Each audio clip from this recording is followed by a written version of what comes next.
At tinatawag na tayo ng bundok.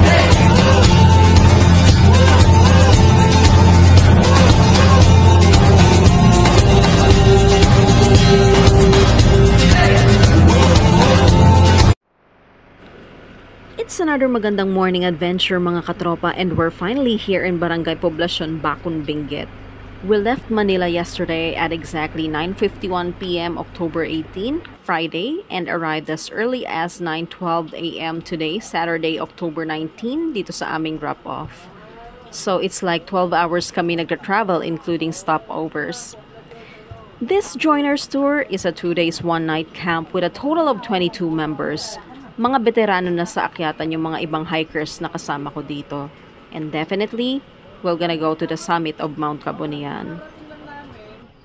By the way, Mount Kabunyan refers to the home of Igorot God or Sacred God Kabunyan, and it's a semi-difficult trail with a 5/9 rating and not advisable for beginners. Mount Kabunyan stands 1,789 meters above sea level or 5,869 feet. Though merong iba dito nakikita ko na may mga nagde-day hike din, but I'm not sure if it was their first time. Others do the trail run naman. Obviously, puro pababa ang umpisa ng aming trekking at talagang dadaanan namin yung mga locals dito bago marating yung mismong trail. Just so you know guys, this is gonna be a 5 to 6 hour trail onwards, but still depends on your own speed. Well, sa akin naman, hindi naman ako nakikipag-race. So, I'm doing this based on my own speed and stamina na kaya ng katawan ko. Always listen to your body.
naman sa mga gamit namin, pinaporter na lang namin para di kami masyado mabigatan paakyat. Iba kasi ang bawi ng trail dito. Tatagtagin ka muna niya na puro pababa or puro palusong. Then after that, puro paahon naman or puro paakyat.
Sabi ko nga sa mga kasama ko dito kahit papano, na-appreciate ko pa rin na meron silang hagdanan at hawakan ng mga tulad neto.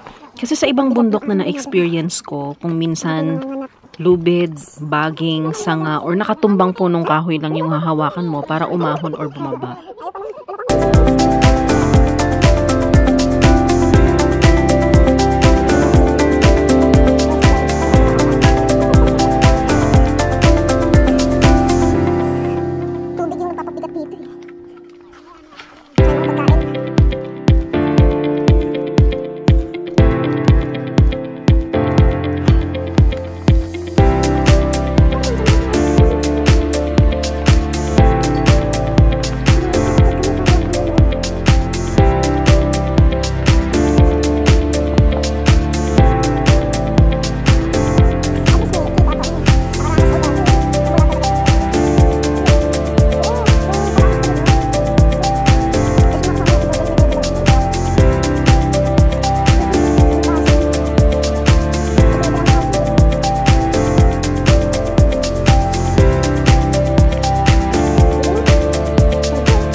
At yun na nga, sa haba ng nilakad namin kanina, dito palang mag-uumpisa yung aming trail. So tara, samahan niyo ako guys.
Kinonfirm ko sa kasama namin yung porter fees. Dito nga pala kasi guys, kung magpapaporter kayo, price is at 2,500 pesos back and forth. Maximum of 20 to 25 kilos. Bahala na rin sila kuya or bahala ka na rin magbigay ng extra amount kina kuya porter kung medyo marami kang pinabuhat or medyo marami silang naitulong sa pagbubuhat. Labas pa to sa binayaran naming travel fees.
So ayan, tatawid tayo sa Bridge.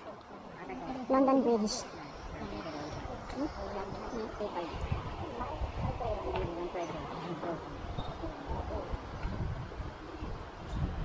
Tatlo ang hanging bridge na dadaanan mo dito bago ka makaakyat ng bundok. Hindi ako sanay sa mga ganitong klase ng tulay kasi madalas parang umiiral yung anxiety ko pagka nakikita ako na ganito kataas or makikita mo makitid at pagyewang-gewang yung tulay. First time ko to na umakyat ng bundok na may kasamang hanging bridge na tatawiran.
Medyo mahangin kaya dapat dahan-dahan lang talaga ang paglakad o pagtawid dito. Pero sa nakikita ko, mukhang matibay naman yung bakal na ginamit sa paggawa ng tulay na to, kahit mukhang luma na siya.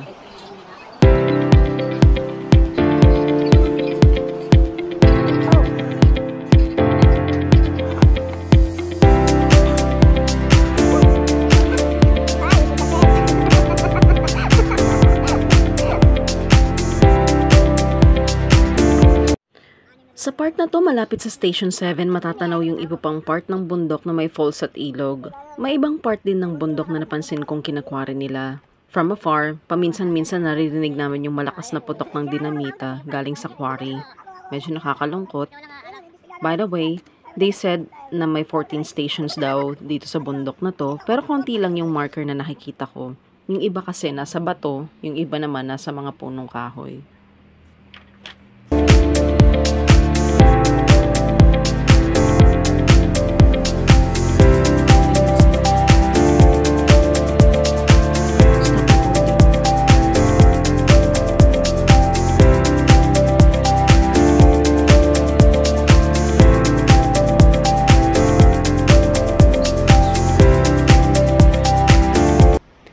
Sa part na to matatanaw yung trail na aahunin namin sa kabilang bundok.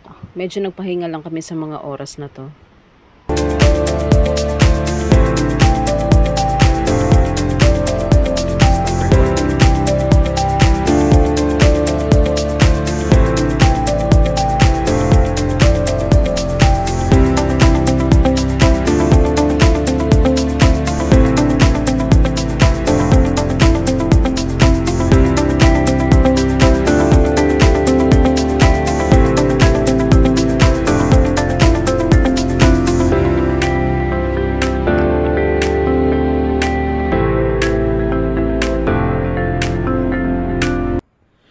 This could be station 5 or 6 at tanaw na sa part na to yung mga pine trees. Medyo lumalamig na rin yung hangin banda dito.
Medyo malayo-layo pa itong aakitin namin dahil the more na pumapanhik ka, lalo mong makikita yung distansya ng bundok sa kinatatayuan mo.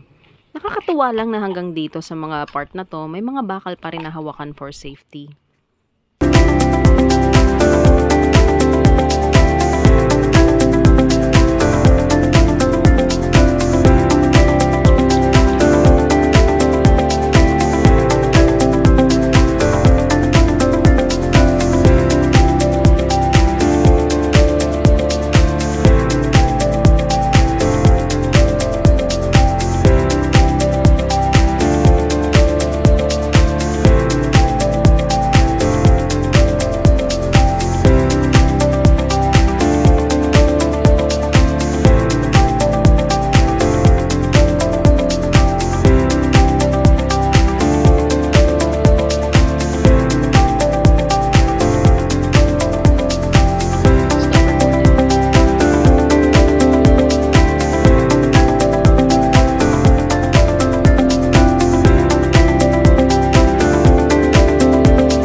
Halos malapit na lang kami sa summit banda dito. Malawak ang trail at kung titingnan sa malayo, parang isang mataas na pader yung papunta sa tuktok ng Mount Kabunyan.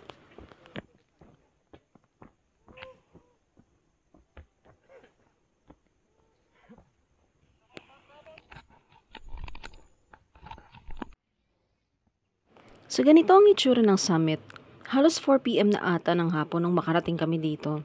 Halos 6 na oras din kaming nagtitrek. Walang sea of clouds, pero maaliwalas pa rin ang makikita mo dito sa taas.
Hello guys, good evening. Kamusta po kayo?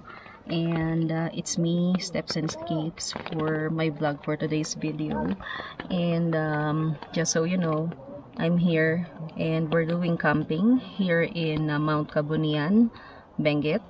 And we just finished a 6-hour hike. It's actually a major hike kanina. And you know, being a camper and a hiker takes a lot of sacrifice at the same time. And sa ngayon, habang dito kumakain kami kanina, unfortunately, biglang nag-change yung weather, biglang umulan, and ayun, pinasok ng tubig yung ating tent. Medyo nagpatuyo pa tayo. Ayan. So,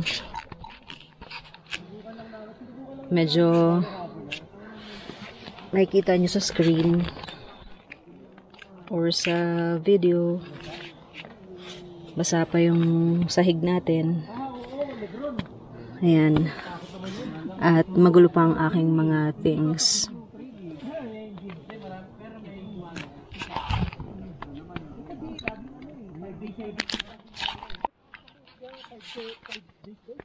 So ayan, makikita niyo sa video, bago lang ako nagpunas ng sahig. Ayan. Parang ako naglimas ng tubig. Kasi hindi ko napansin. Naiwan kong bukas tong net na or mesh nitong tent ko. And unfortunately, siguro may konting tagas siya dito sa bubungan ko kanina. And nilagyan ko na lang ng poncho after that.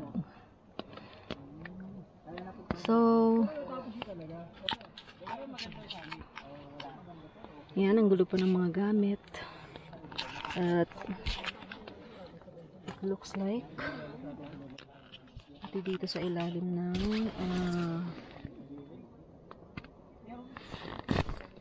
mattress, o pati dito sa ilalim ng mattress, yan, basa.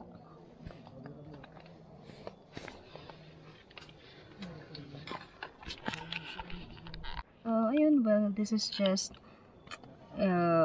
one night or an overnight camping, and bukas pa na rin kami. Days ulit for the hike kasi Mount Kabunyan is actually challenging. May pasulong at paahon na trail. At yun, siguro kahit na ganito yung sitwasyon natin, pag-iisa na lang natin, matutulog pa rin ako. Kasi medyo nakakapagod yung hike natin for today. Good night.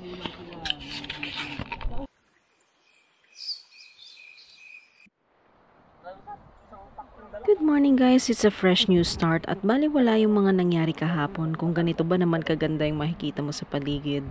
Tahimik at nakaka-refresh, dagdagan pa ng malamig at sariwang hangin. Ang sarap magkape.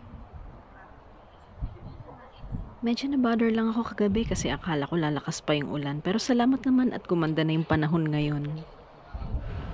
Kalmado na yung hangin at agos ng tubig na lang sa ilog yung maririnig mo sa malayo. Oh, nandito pa rin pala tong cute na baka na to. Alam niyo guys, kahapon pa siya nandyan at paikot-ikot siya dito, naglalaro para bang binabantayan niya yung teritoryo niya dito sa bundok. So sa mga mag-hike, kung niyo po siyang gagalawin, hayaan niyo lang siya. Mabait naman po yan. Habang naghihintay sa breakfast namin, enjoy ko muna tong moment na to para mag-sightseeing or tingnan muna yung mga view sa paligid ko.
kasabihan ng iba along the way na wag ka raw tutuloy kung nahihirapan ka.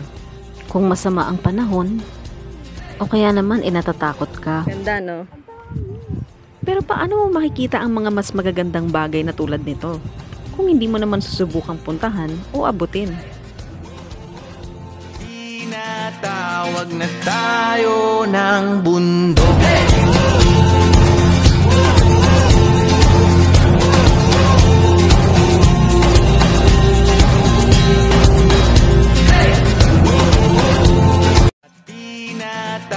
Tawag na tayo ng bundok.